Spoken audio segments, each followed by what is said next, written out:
श्री शिवाय नमस्तु भयम। दोस्तों, जैसा कि आप सभी लोग जानते हैं कि 17 मार्च 2026 यानी मंगलवार को पड़ रही है चैत्र मास की मासिक शिवरात्रि तिथि। और दोस्तों, यह वह तिथि है जो चैत्र मास में पड़ने वाली सबसे बड़ी तिथि है, क्योंकि यह मंगलवार के दिन पड़ रही है और इसका बहुत ही बड़ा और विशेष महत्व होता है। पूज्य गुरु जी ने कहा है कि अगर कभी भी मौका लग जाए और चैत्र महीने की शिवरात्रि तिथि मंगलवार को पड़ जाए तो आप लोगों को एक छुटकी काला तिल वाला उपाय तो अवश्य ही करना चाहिए। इन दोनों का संयोग बहुत ही कम आता है। इसी के साथ में गुरु जी ने अपनी शिव पुराण कथा में बताया है कि इस दिन आपको एक छुटकी काला तिल वाला उपाय तो आपको अवश्य ही करना चाहिए, क्योंकि ऐसा दिन पूरे साल में सिर्फ एक ही बार आता है। और दोस्तों, आप सभी लोग जानते हो कि मंगलवार शिवरात्रि तिथि का अगर सबसे बड़ा कोई उपाय है तो वह एक छुटकी काला तिल वाला उपाय है। तो दोस्तों, मंगलवार शिवरात्रि तिथि के दिन आप लोगों को इस एक छुटकी काला तिल वाला उपाय को जरूर करना है। बहुत सारे लोग होंगे जिन लोगों ने इस उपाय को ना किया हो, मतलब पूरा साल निकल गया, उन्होंने किसी भी दिन इस छुटकी काला तिल वाला उपाय को ना किया हो। पर दोस्तों, आपके पास एक आखिरी मौका बचा हुआ है, जो कि 17 मार्च मंगलवार शिवरात्रि तिथि के दिन है। इस दिन आप लोगों को इस वाले उपाय को जरूर कर लेना है।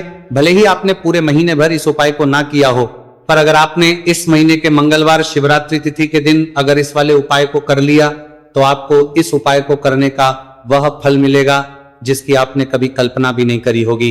इसीलिए आप लोग इस वाले उपाय को एक बार जरूर कर लेना है, ताकि आप लोगों के हाथ से यह मौका ना जा सके और आपको इस उपाय को करने का फल मिल सके। दोस्तों, यह उपाय पंडित जी ने अपनी अभी की ही श्री शिव महापुराण की कथा में बताया है। उपाय को आज हम आपको बहुत अच्छे से समझाने वाले हैं। इस वीडियो को देखने के बाद इस उपाय को समझने के लिए आपको कोई और वीडियो को देखने की जरूरत नहीं पड़ेगी। तो चलिए दोस्तों, उपाय को शुरू करते हैं। देखिए, यह इस चैत्र महीने के मंगलवार शिवरात्रि तिथि के दिन यह इतना खास होता है, इतना महत्वपूर्ण होता है। देखा गया है कभी कभी बड़े बड़े पूजा पाठ अनुष्ठान से जो मनोकामना पूर्ण नहीं होते, वह चैत्र महीने की मंगलवार शिवरात्रि तिथि के दिन एक छोटे से उपाय करने से ही आपकी मनोकामना पूर्ण हो है। और बहुत सारे लोगों ने इस उपाय को किया भी है और उनको इस उपाय को करने का फल भी जरूर मिला है। अगर आप लोग भी इस उपाय को करना चाहते हैं तो आप इस उपाय को पहले अच्छे से समझ लेना, सुन लेना, उसके बाद करना। आपको इस उपाय का फल जरूर मिलेगा। और इस उपाय को कर लेने से आपके घर में चाहे किसी भी प्रकार की दोहक और समस्या क्यों ना चल रही हो, आपको उसका कारण भी नहीं पता है कि भाई यह समस्या किस कारण से चल रही, उसका कुछ भी कारण हो सकता है। जैसे पितृदोष हो सकता है या किसी भी तरह का मंगल दोष भी हो सकता है। तो इस दिन आप लोगों को यह वाला उपाय कर लेना है। यह एक ऐसा उपाय है जिस उपाय को अगर किसी विशेष दिन पर किया जाए तो भाई उस विशेष दिन का जो है वह तो हमें मिलता ही मिलता है, पर हमने उस दिन पर इस उपाय को किया है तो हमें उससे भी बड़ा फल मिलता है। और फल बहुत जल्दी मिलता है, क्योंकि आप इस उपाय को बहुत ही बड़े और विशेष दिन पर रहे हो। तो चलिए अब उपाय के बारे में बात करते हैं, लेकिन उससे पहले आप लोगों को यह जानना आवश्यक है कि आखिर ये उपाय किस समय करना है, किसको करना है और कैसे करना है। तो चलिए हम आगे आपको वीडियो में एक एक करके बता देते हैं। लेकिन उससे पहले अगर आप लोग हमारे चैनल पर पहली बार आए हैं या फिर मेरी आवाज आज पहली बार सुन रहे हैं तो हमारे चैनल वास्तविक जानकारी को सब्सक्राइब जरूर कर लेना और इस वीडियो को लाइक करके कमेंट बॉक्स में श्री शिवाय नमस्तु भयम ओम नमः शिवाय जरूर टाइप कर देना। तो दोस्तों, इस एक छुटकी काला तिल वाला उपाय को हमें इस मंगलवार शिवरात्रि तिथि के दिन कैसे करना है, किसको करना है, किस समय करना है और कहां पर करना है, ये सारे सवालों के जवाब आपको इस वीडियो में मिल जाएंगे। और जो ये वीडियो देखेगा भाई, उसको एक छुटकी काला तिल वाला उपाय जरूर करना चाहिए, क्योंकि इस दिन काला तिल का भी बहुत ही बड़ा और विशेष महत्व होता है। और बात आ जाए एक छुटकी काला तिल वाला उपाय की, तो ये सोने पे सुहागा वाली बात हो जाती है और ये एक बहुत ही बड़ा उपाय हो जाता है इस मंगलवार शिवरात्रि तिथि का। तो अब दोस्तों, इस एक छुटकी काला तिल वाला उपाय को आखिर करना किसको है, सबसे पहले हम लोग वो बात जान लेते हैं। तो देखो, घर की जो बड़ी माताएं बहनें होती हैं, उन माताओं बहनों में से कोई भी एक बड़ी माता बहन इस वाले उपाय को कर सकती है। और दोस्तों, अगर आप तो अपने घर में से सभी सदस्यों को भी इस उपाय को करवा सकते हैं। अगर किसी व्यक्ति की खुद की कोई मनोकामना है, खुद की कोई दुख और परेशानी है जो कि वो अपने लिए ही करना चाहता है इस वाले उपाय को, तो वो खुद अपने लिए भी कर सकता है। बाकी अगर कोई घर में से ऐसा है जो कि अपने पूरे घर परिवार की सुख और शांति के लिए ये वाला उपाय करना चाहता है, तो भाई वो भी कर सकता है, उसमें भी कोई दिक्कत वाली बात नहीं है। कहने का मतलब है कि इस उपाय को हर एक सदस्य भी कर सकता है और पूरे घर परिवार के सदस्य के लिए घर की बड़ी माताओं बहनों में से कोई एक माता बहन भी कर सकती है। माताएं बहनें अगर घर में उपस्थित ना हो या वो ये वाला उपाय ना कर पा रही हो, तो फिर घर का कोई बड़ा सदस्य भी इस एक छुटकी काला तिल वाला उपाय को कर सकता है, चाहे फिर वो पुरुष ही क्यों ना हो, उसमें कोई भी दिक्कत वाली बात नहीं है। उसके बाद में दोस्तों जो अगला प्रश्न निकल आता है वो ये आता है इस उपाय को लेकर कि आखिर इस उपाय को हमें किस समय करना है, सुबह के समय करना है कि शाम के समय करना है। तो देखो, इस वाले उपाय को आप लोग सुबह के समय भी कर सकते हो और शाम के समय प्रदोष काल में भी कर सकते हो। अब अगर आप पूछो कि भाई सबसे उत्तम समय कौन सा रहेगा इस एक छुटकी काला तिल वाला उपाय को करने का, तो हम आपसे बस यही कहेंगे कि इस उपाय को आप सुबह के समय करेंगे तो ज्यादा बेहतर होगा। बाकी अगर प्रदोष काल शाम के समय भी करेंगे तो भी अच्छा होगा, उसमें कोई भी दिक्कत वाली बात नहीं है।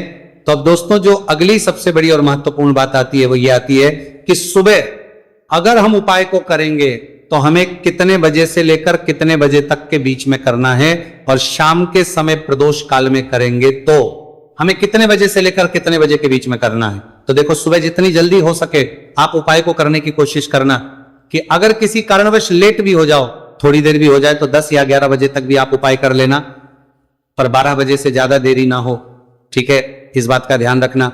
उसके बाद में दोस्तों, अगर शाम के समय प्रदोष काल की बात करें, प्रदोष काल का जो समय है होता है वो शाम के 6 बजे से शुरू हो जाता है। मतलब शाम के 6 बजे से लेकर 7 बजे के बीच का जो समय होता है, यह समय प्रदोष काल का समय होता है। तो आप उपाय को 7 या 8 बजे के बीच में भी कर सकते हो। मतलब शाम के 6 बजे से रात 8 बजे के बीच में आप कभी भी इस वाले उपाय को कर सकते हो, उसमें कोई भी दिक्कत वाली बात नहीं है। देखिए, यदि आपके जीवन में संकट बहुत ही अधिक चल रहे हो, समस्याएं बहुत ही अधिक चल ही हो, एक एक रूप खर्च करने आपको बस ओढ़ रहा है, भूमि से जुड़ी हुई कोई भी समस्या हो, या फिर आपके विवाह से जुड़ी हुई कोई भी समस्या हो, या आपके व्यापार से जुड़ी हुई कोई भी समस्या हो, तो आपकी ये सारी समस्या इस मंगलवार शिवरात्रि तिथि के दिन समाप्त होने वाली है। तो चलिए दोस्तों, जानते हैं उस विशेष उपाय के बारे में।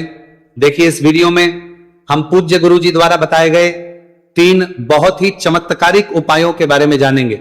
देखिए, यह जो उपाय है आपके जीवन से दुर्भाग्य का तो अंत करेंगे ही, साथ ही साथ यदि आपके जीवन में धन की समस्या चल रही है तो वह सभी भी आपकी समाप्त हो जाएंगी।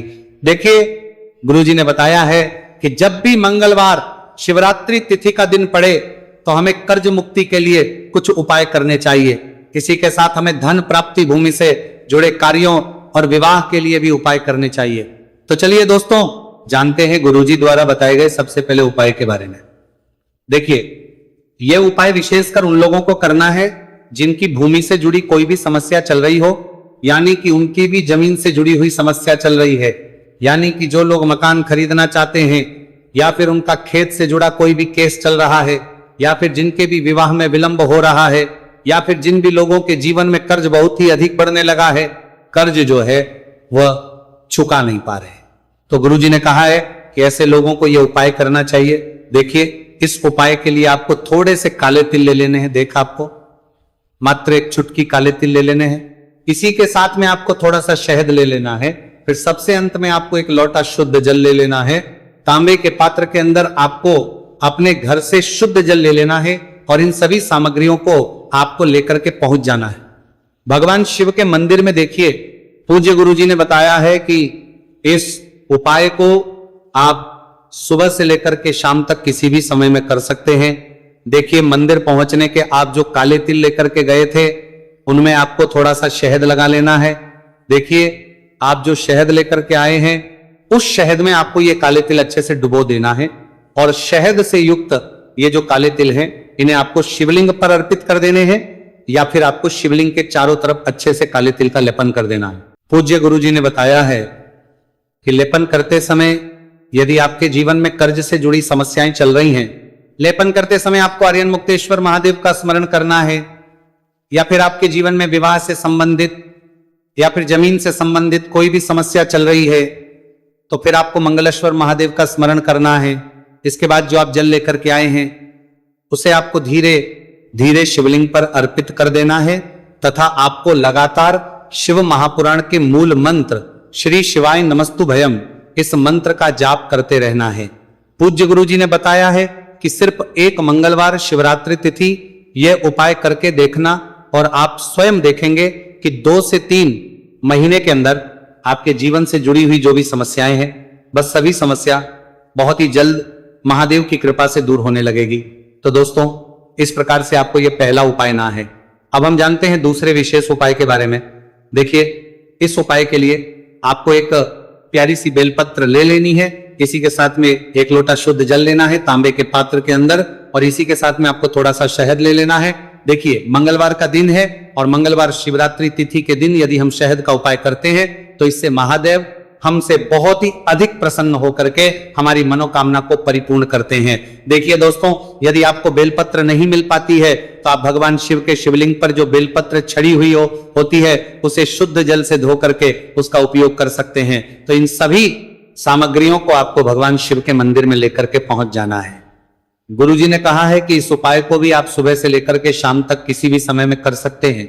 देखिए, मंदिर पहुंचने के बाद आपके पास जो एक बेलपत्र है और बेलपत्र की जो सबसे बड़ी वाली पत्ती होती है और उसकी जो चिकनी साइड होती है उस पर आपको अच्छे से शहद का लेपन कर देना है। यानी कि बेलपत्र की बड़ी वाली पत्ती पर, पूरी ही पत्ती पर अच्छे से शहद लगा देना है। अब देखिए, ये जो बेलपत्र है इसे आपको अपने सीधे हाथ की हथेली पर रखना है और आपके जो भी कार्य अटक रहे हैं, देखिए बहुत से लोग ऐसे होते हैं जो अपने नौकरी को प्राप्त करने के लिए सालों से तैयारी करते हैं लेकिन उनको नौकरी नहीं प्राप्त हो पाती है। बहुत से ऐसे लोग होते हैं जो बहुत ही मेहनत करते हैं, धन भक्ति के लिए बहुत अधिक प्रयास करते हैं लेकिन फिर भी उनको धन प्राप्त नहीं हो पाता है। तो गुरुजी ने बताया है कि जब भी आपको अपने कार्यों में सफलता ना मिले तो फिर आपको मंगलवार के दिन इस उपाय को अवश्य करना चाहिए। देखिए, अब आपको जिस भी कार्य में सफलता प्राप्ति करनी है उस कार्य को सफल बनाने के लिए आपको महादेव से प्रार्थना कर लेनी है और फिर ये जो एक बेलपत्र है इसे आपको भगवान शिव के शिवलिंग पर अर्पित कर देनी है। देखिए, बेलपत्र की चिकनी साइड जिस पर आपने शहद लगाए हैं वो शिवलिंग से स्पर्श रहेगी और इसकी जो डंडी है वो आपको जलाधारी की ओर रखनी है। इस प्रकार से आपको यह बेलपत्र अर्पित कर देनी है। अब देखिए, आप जो 1 लोटा जल लेकर के आए हैं उसे आपको भगवान शिव के शिवलिंग पर धीरे धीरे अर्पित कर देना है। श्री शिवाय नमस्तु भयम इस मंत्र का जाप करते हुए देखिए, जैसे ही यह जल शिवलिंग से होकर के जलाधारी की ओर बह करके आएगा तो इसे आपको थोड़ा सा अपने सीधे हाथ की हथेली में झेल लेना है। इस जल को आपको अपनी दोनों आंखों पर लगा लेना है और इस जल का थोड़ा सा छिड़काव आपको अपने शरीर पर कर लेना है। पूज्य गुरुजी ने बताया है कि जब भी हम मंगलवार के दिन शहद वाली बेलपत्र शिवलिंग पर अर्पित करते हैं तो इससे हमें महादेव हर कार्य में सफलता प्राप्त करवाते हैं। यदि हमें अपनी मेहनत करने के बावजूद भी पर्याप्त मात्रा में सफलता नहीं मिल पा रही है तो गुरुजी ने कहा है कि आपको मंगलवार शिवरात्रि तिथि के दिन यह चमत्कारिक उपाय अवश्य ही कर लेना है। अब दोस्तों, हम जान लेते हैं गुरुजी द्वारा बताए गए तीसरे विशेष उपाय के बारे में। देखिए, इस उपाय के लिए भी आपको मात्र 1 लोटा शुद्ध जल ले लेना है तांबे के पात्र के अंदर। फिर इसी के साथ में आपको एक प्यारी सी बेलपत्र ले लेनी है। बेलपत्र आपको ध्यान रखना है कि कैसे भी कटी हुई खंडित नहीं होनी चाहिए। अब देखिए, मात्र 2 सामग्री लेकर के आपको भगवान शिव के मंदिर में पहुंच जाना है। पूज्य गुरु जी ने बताया है कि यह उपाय विशेषकर उन लोगों को करना है जिनकी कोई भी विशेष मनोकामनाएं जो कई दिनों से परिपूर्ण नहीं हो पा रही है, चाहे वह विवाह से संबंधित हो, नौकरी से संबंधित हो, व्यापार से संबंधित हो, चाहे किसी भी प्रकार की मनोकामना है जो परिपूर्ण नहीं हो पा रही है, तो उसके लिए आपको यह उपाय करना है।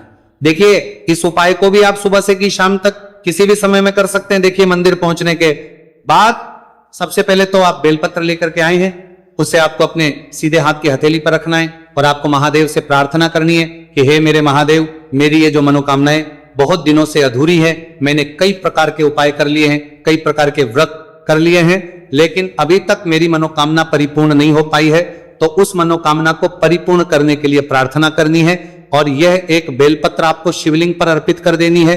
देखिए, बेलपत्र की जो चिकनी साइड है वह शिवलिंग से स्पर्श रहेगी और इसकी जो है वो आपको जलाधारी की ओर रखनी है। इस प्रकार से आपको यह बेलपत्र अर्पित कर देनी है। इसी प्रकार से आपको यह बेलपत्र अर्पित करनी है। अब देखिए, आप जो एक लोटा शुद्ध जल लेकर के आए हैं, इसे आपको धीरे धीरे शिवलिंग पर अर्पित कर देना है। इस मंत्र का जाप करते हुए देखिए, जल अर्पित करते हुए आपको कम से कम 11 बार श्री शिवाय नमस्तु भयम या फिर ओम नमः शिवाय इस मंत्र का जाप कर लेना है। पूज्य गुरु जी ने बताया है कि जो भी व्यक्ति 17 मार्च मंगलवार शिवरात्रि तिथि के दिन शिवलिंग के सामने इस उपाय को करता है, तो उसकी जो भी मनोकामना है वह महादेव की कृपा से निश्चित ही परिपूर्ण हो जाती है। तो दोस्तों, ये थे पूज्य गुरु जी द्वारा बताए गए कुछ बहुत ही खास उपाय। अगर आपको जानकारी अच्छी लगी हो तो वीडियो लाइक करिएगा। मिलते हैं फिर एक नए वीडियो के साथ। श्री शिवाय नमस्तु भयम।